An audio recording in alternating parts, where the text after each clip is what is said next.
Alright guys, we're back for another replay analysis. I think we're on, I've honestly lost count because I've just done them all today. I think we're on 8 or 9. And this game we're going to be going up with the Leshrac, about 2.5k Leshrac. This is an unranked game. Snorton, he sent this one in. It was a pretty big stomp. It was kind of even until about 15-16 minutes, and then it was a stomp. But we're going to kind of watch him. Item build. Looks like he's going to be going for a bottom rush, or bottle rush.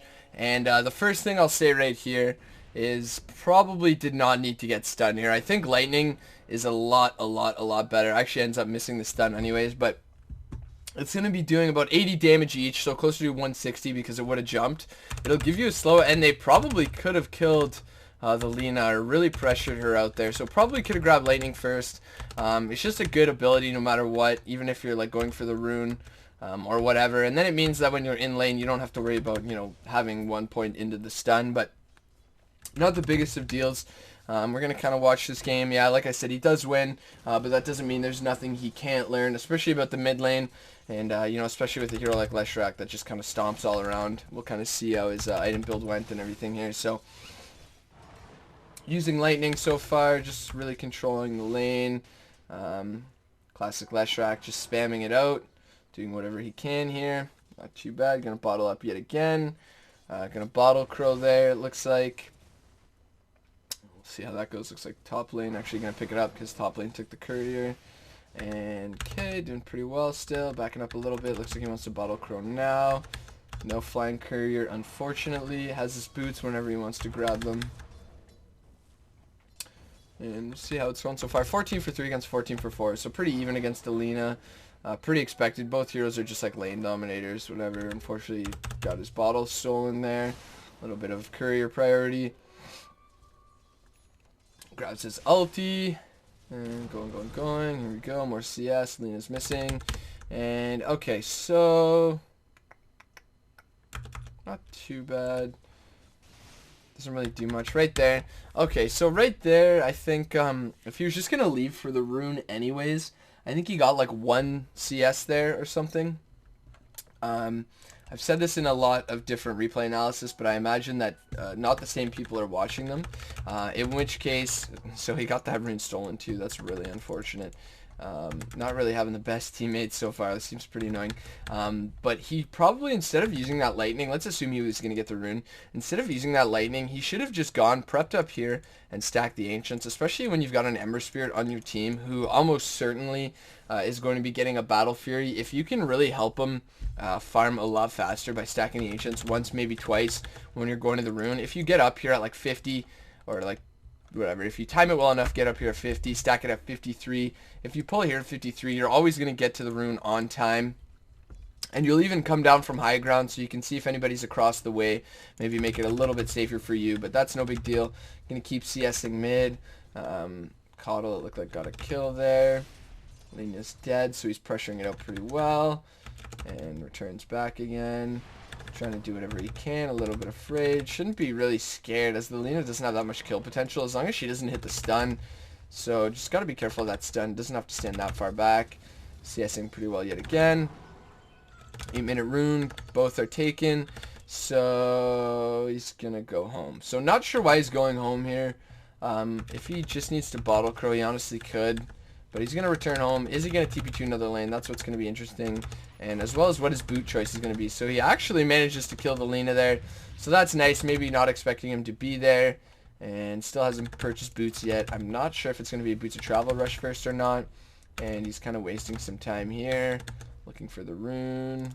Go back to his player perspective. Just kind of wasted some time there. So that's actually something that he could work on there, just kind of a little bit of time management. So he goes bot lane. It looks like he's looking at the Coddle, maybe going for the kill, and then he says no, he's already gone. Starts clicking on the ancients, then decides no, he's not really sure what he wants to do, especially after the Tusk ends up killing the Coddle. So he just wastes a lot of time there. And it's not always necessary to leave your lane, especially as Leshrac, because you're so dominant with 1 or 2 items. If you want to wait to farm up your Yule Scepter, or even, you know, get closer and closer to your Bloodstone, whatever it may be, there's absolutely no problem doing that. And right there, he probably missed a little bit of CS, probably a few CS by not being in the lane. But he does get his mana boots and his soul ring, and it will be a bloodstone rush, and he's going to get ganked there. So we'll see if maybe there's anything he could have perhaps done to help himself out there. We'll do kind of a free cam here, close the shop, and do a global vision. So when's he going to get charged? So he's already getting charged right now. There's really no way for him to know, especially since the Lena's playing so far back. But by this point, he knows what's going on. He can't really do much. We've got no TPs in. It's hard to just kind of tell when somebody's missing. He's going to get like double ulted here. I think he gets Laguna as well. Yeah, so there's not really much he could have done there. Unfortunately, it does prompt him to buy wards, I think. He said he bought wards this game, which is always good. The Lena does die to the Tuskar at the very least here. She's got a blink now as well, so we'll see if maybe that proves to be an issue for our Leshrac player here. He's just kind of watching bot lane, keeping track of people's items and what's going on around the map. Does start to TP mid, and now he's back in mid. Sees a spear breaker around there. 300 gold. Not really sure what he wants to do yet. We've got the blink on the Lena. He's got to be careful. Not sure if he clicked on her to notice that. And still really no ward coverage here, unfortunately. So a little bit dangerous for him right now. I think he's getting charged again. Oh no, it looks like the charge is top. And they're playing like way too safe here. He's kind of far back. It looks like they're not going to get this kill. Ember Spirit's probably going to die here. They're just getting juked all sorts around here. And so they dove really far for that. He missed out on a few CS there. And he gets charged Laguna'd again. So there wasn't much he could have done there. However, I'm not sure if he should be going for the Bloodstone this game. I think going for the Yules is a lot better, just because most likely this lane is going to go for the Yules as well. So it gives you a couple of things, and we'll see if he goes for the Yules, but he buys the wards, which is huge as well, so props to you for doing that. But what happens is when you have a Yules, you can prevent the charge from hitting you, not by using yourself, although it is possible, but by using the Spear Breaker. It's really easy to do. It's got like a very low cast time. It's super easy to get the Yules off. You just Yules them up, cancel the charge, and that's it. Gonna get a nice 2-hero stun, help clean that up. Zeus doing Zeus theme, classic team fight Zeus, and gonna get a little bit there. So doing pretty well farming up, but probably should be going for the Yule Scepter so he can avoid things like that. And unfortunately he is gonna go down there. We'll try to get the Lesh's player perspective and speed this up a little bit more. So probably should be going, yeah, like I said, for the Yules. It'll help him deal with a lot of these heroes that have like gap closers, the Bat Rider, the Spirit Breaker, even getting the Troll Warlord off of him. The Lena, if she's going to Yules him, he can just re-Yules himself and stay alive, or counter Yules her. I think, I'm not 100% sure if his Yules will hit before he gets stunned, but if it does, then he can turn it around and get an easy kill. Just sitting around bot lane, a little bit scared it seems. He should see the Coddle top, but that's it. He should see the Troll Warlord now as well, so he can play a little bit more aggressive. And the Spirit Breaker's there too now, so he knows where they all are, and he just kind of backs up here, wasting out a little bit. And nobody's mid lane as well, which is very important to note, because he's sitting down here with the Ember Spirit, while mid lane is pretty much just a free reign. There's nobody there. The Troll Warlord's kind of walking by. And this is kind of what you're missing out of here. This Ember Spirit's trying to get whatever he can from this lane, and you're just kind of sitting in the back, not even really getting EXP here, which is unfortunate. We'll speed this up, see if you help out anything here. No, it's still just hanging around, and this is just a lot of wasted time. There's really nothing that you're accomplishing here by sitting in this bot lane. You have to be very aware of where farm is, where you can be farming. It's very easy for a Leshrac to farm the neutral camps, and now you're going to go mid lane, but it doesn't matter, it's too late. And that was actually very, very important what happened there, because he actually gets no gold. This fight recap thing is so messed up. He actually gets no gold from keeping in there. He loses 100 gold, and now he's nowhere near CSing anything. So working on his Bloodstone, doesn't have it just yet, actually gets rid of his mana boots, and now he goes top lane. So here's another issue, because there's 3 heroes top lane, and it seems to be this kind of pattern where you're just kind of around lanes where everybody is. Your teammates coming up, showing up in your lanes. There's some team fights going on here. Getting a nice little kill there, but you don't have a TP to really do much. Looks like you're going for another stun. Not going to get it. I'm going to get this tower, which is nice. Not going to get the last hit on it, though, unfortunately. moving into the jungle. And there you go. You got the Bloodstone now. But it could have certainly been earlier. Could have probably been around the 20-minute mark if you would have just watched your farming, like where you are. Your entire team was top. There was like 2 people there, three of you there realistically earlier on. And you could have TP'd towards the jungle and just farmed up your Bloodstone. It ended up working out because you guys do win a team fight, but if that team would have just given up the tier 1, it would have been pretty inefficient for your team, especially if they were spreading out. Now you're in the jungle, which is good. You got your Bloodstone, which is huge. You're buying wards, which is absolutely fantastic. Good for you. You guys are ahead, and that's great. You're planting the wards. Pressuring bot lane. Troll is top. Spirit Breaker just trying to tilt his team, it feels like. Gonna help get a kill there. Look for the tower. Not gonna be able to get it. Are going to be able to get it actually. And going to go mid, find some farm mid, which is nice. 43 seconds, 47. What do we got for 50? So there's going to be a kill there, and you're running for this. So why do you run for that? That was about a couple of CS you just missed. I think 2. Yeah, it looks like 3 CS even. No, just 2 CS you missed. And kind of a waste of time. You missed that CS as well. But that's kind of just, that was just like missing CS, but you have to be kind of aware of where you're moving. It's important not to just waste your time running around the map looking for ganks or to help your team, unless you're very certain that you can get there, and I know it's very tough early on when you start, especially if you're on 2.5k. It is really tough, like understanding where you should go, where you shouldn't go, but the opportunity cost is kind of the biggest thing, and that's like, what are you losing by performing a certain action? In that case, by running over towards Lina, you only missed a few CS, maybe like a neutral camp. If you probably could have done a neutral camp after getting that creep wave mid, so probably about a couple 100 gold, maybe 100 gold, a little bit over 100 gold. You're moving into the jungle, not too bad.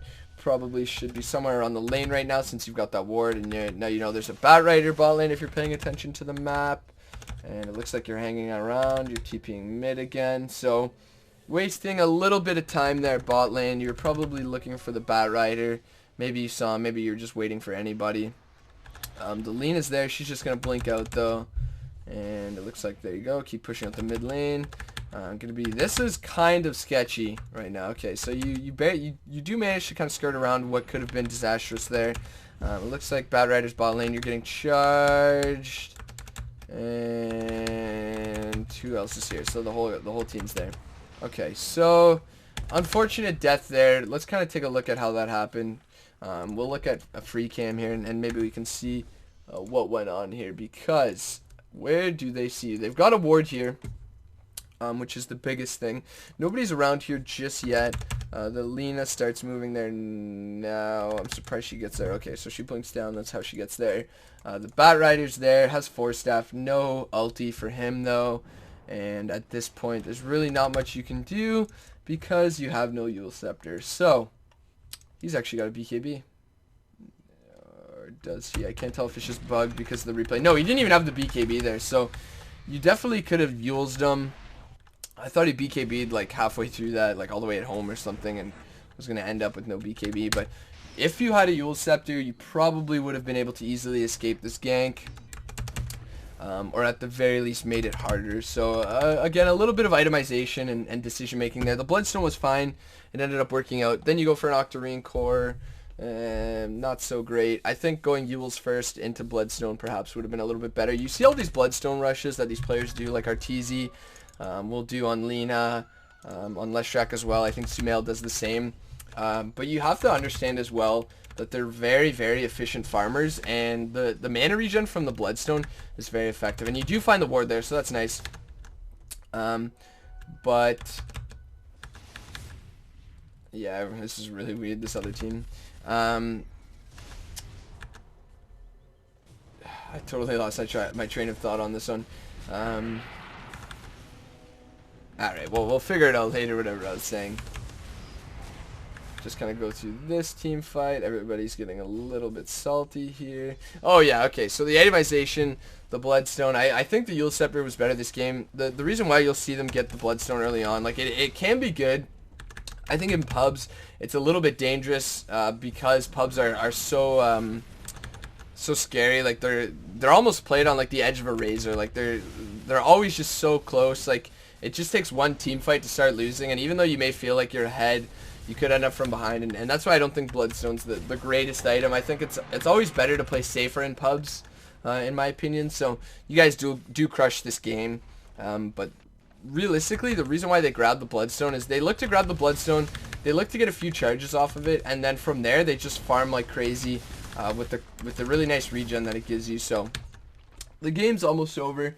You do only die 4 times, mainly because your team absolutely wrecks this game, and realistically it probably should have been a little bit closer, but I think the Bloodstone does kind of help out a little bit.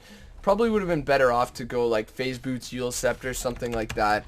Help you out in the mid lane, give you a little bit of right click damage. You know, just a little bit of help there. Eul Scepter would have secured yourself you know, maybe a couple more lives. You wouldn't have had to die a few times perhaps. But you know, that's no big deal. I think the Eul Scepter is the biggest thing. You lost a little bit from TPing. You didn't stack a little bit. Not really much to say about this game. Like, I think the thing is, if you have a Eul Scepter, the way you can play Leshrac is you can kind of stay off the map, and you can really pressure them by just being off the map. Maybe not so much at 2.5k because they're not really paying attention, but just once you have a Eul Scepter, people have to be so careful. Like, you get a Eul Scepter, you show it a couple times by trying to get a kill, and once you do, the other team is just so much more scared of, you know, the potential that you've got to set up the stun and just gank whoever may be there. So it is a little bit scarier for them if you've got a Eul Scepter. It's a little bit safer for you. I think it's both an offensive and a defensive item for heroes like Lina and Leshrac, so I think it's a really solid item, realistically. That's why they had to nerf it so hard after DAC there. But, you know, all in all, like a fairly good game. You found your farm pretty well. Could have been a little bit better with your farming pattern, so just keep in mind those things I said about, you know, being careful about running to a different lane, or you know, not stacking the neutrals, or spending a TP when sometimes you don't have to. Stuff like that. You go 5 and 5. Could have been better. That last death was like in the fountain, so we won't count that because it was fountain farming, whatever. But definitely could have probably survived a couple kills with the Eul Scepter, and I think that's the biggest thing this game, because really there's not much to say about a Leshrac. Like, as a Leshrac, you honestly join a fight and you press like 3 buttons. There's a little bit about positioning, but at like 2.5k you probably won't get punished much with whatever positioning you have. So realistically, you just go in there, spam lightning. People can't really deal with the slow. If you hit a stun on like 1 or 2 heroes, you probably won the team fight already. They have Batrider, which is like an awful hero in general. So, you know, it could have been better, could have been worse for sure, but hopefully you did get to take away a few things. This is certainly not one of the better analysis I did, because it was kind of a short game, only 36 minutes, and there wasn't much that went on. Like, you only went 5, 5, and 9, so there weren't that many kills that you participated in.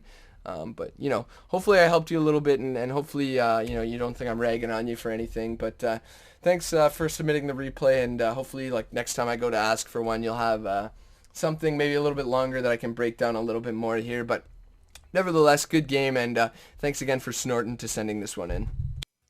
Hey everyone, thanks for checking out the video. Hope you enjoyed it. Feel free to check out some of my other videos. I have my series From Lane to Lane, where I just cast some everyday pubs that you guys send me.